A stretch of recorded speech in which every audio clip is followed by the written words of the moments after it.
안녕하세요. 백사 목사입니다. 오늘도 화창하고 맑은 5월의 한날 5월 26일 목요일 아침입니다. 오늘도 변함없이 신실한 마음과 충성된 마음으로 하나님의 말씀과 함께 하루를 시작하는 우리 모든 성도 여러분에게 하나님의 크신 은총이 종일 함께 하시기를 바랍니다. 오늘 주 하나님의 말씀은 사무엘상 12장 16절부터 25절까지의 말씀입니다. 오늘 본문의 말씀은 어제 본문 말씀과 이어지는 말씀인데요. 이제 사무엘이 사울 왕의 대관식, 즉위식을 끝나고 나서 이스라엘 백성들에게 이제 사사시대가 저물고 왕정시대가 열리게 되었으니 너희들은 이렇게 해야 된다라고 전달해주는 메시지의 한 부분입니다. 마치 고별설교처럼 고별설교의 형태를 가지고 있죠.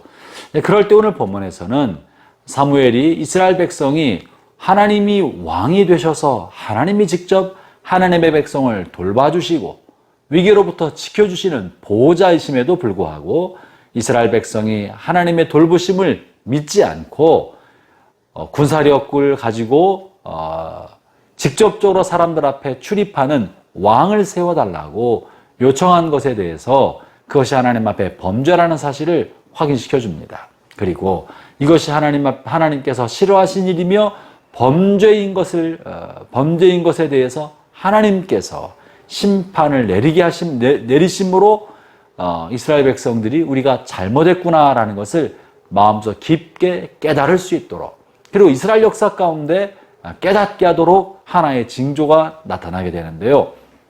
오늘 본문 17절의 말씀이 그러한 것입니다. 제가 읽어보죠. 오늘은 밀베는 때가 아니냐, 내가 여호와께 아뢰리니 여호와께서 우레와 비를 보내사 너희가 왕을 구한 일 곧 여호와의 목전에서 범한 죄악이 큼을 너희에게 밝히 알게 하시리라. 밀벨 때, 수확할 때 큰 비가 내려서 수확을 못하게 되는 겁니다. 이 일이 벌어지게 되므로 이스라엘 백성은 우리가 하나님을 신뢰하지 않아서 사람의 왕을 구했던 것이 불신이었구나, 하나님에 대한 믿음이 없어 그런 거구나라는 걸 깨닫고 회개하게 됩니다. 그러자 이제 하나님의 책망과 심판을 받은 이스라엘이 혹이라도 하나님 우리를 버리실까?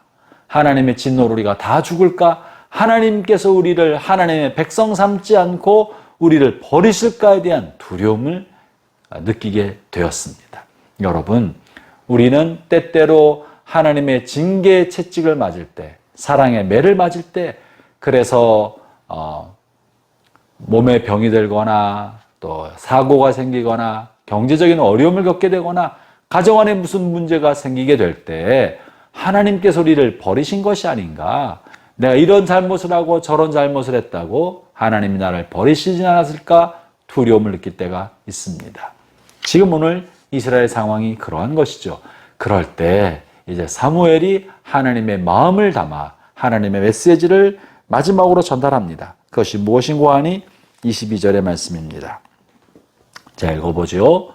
여호와께서는 너희를 자기 백성으로 삼으신 것을 기뻐하셨으므로 여호와께서는 그의 크신 이름을 위해서라도 자기 백성을 버리지 아니하실 것이요.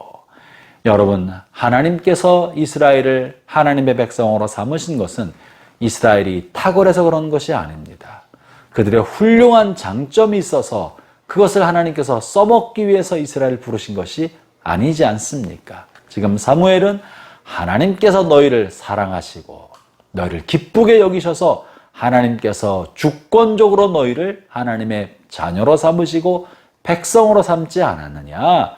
그렇기 때문에 너희가 간혹 범죄하여 하나님의 마음에 아픔과 상처를 준다 할지라도 너희가 돌이켜 회개하기만 하면 하나님은 결코 너희를 버리지 않으신다. 하나님은 신실한 분이셔서 한번 택하여 자녀 삼으신 그의 자녀를 비록 그들이 잘못했다 할지라도 버리지 않으시고 끝까지 돌보신다라는 이야기를 하고 있는 겁니다. 여러분, 이것이 하나님의 신실하심입니다. 하나님의 신실하심은 하나님이 약속하신 것과 하나님의 말씀을 끝까지 지키시는 거예요.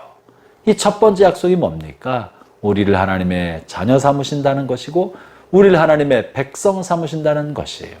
이것은 비록 우리가 잘못을 해도 범죄를 저질러도 하나님의 마음을 아프게 하고 가슴에 못을 박아도 우리가 하나님께로 돌이키기만 하면 하나님은 결코 우리를 버리지 않으신다. 하나님은 약속에 신실하시다라는 것을 말해주고 있는 겁니다. 형제자매 여러분, 우리가 섬기는 하나님은 신실하신 분이십니다. 그분의 이름이 신실하심이에요. faithful. 하나님의 신실하심. 그 신실하심을 따라 우리를 선택하셨고 그분의 신실하심이 우리의 삶에 간섭하고 계시고 우리를 영원토록 인도해 주십니다.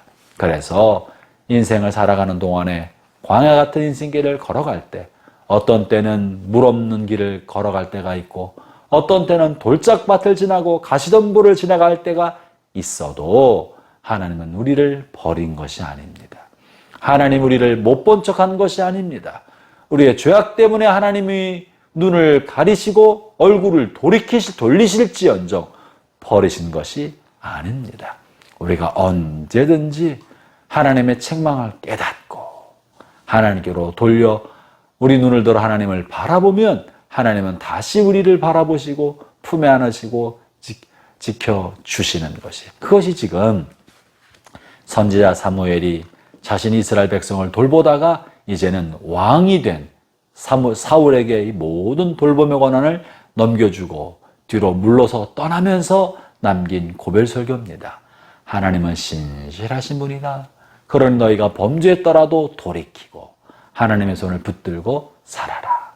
형제자매 여러분, 오늘 하루 사는 동안에 신실하신 하나님과 동행하시기 바랍니다. 여러분이 잘못해도 즉시 돌이키기를 바랍니다.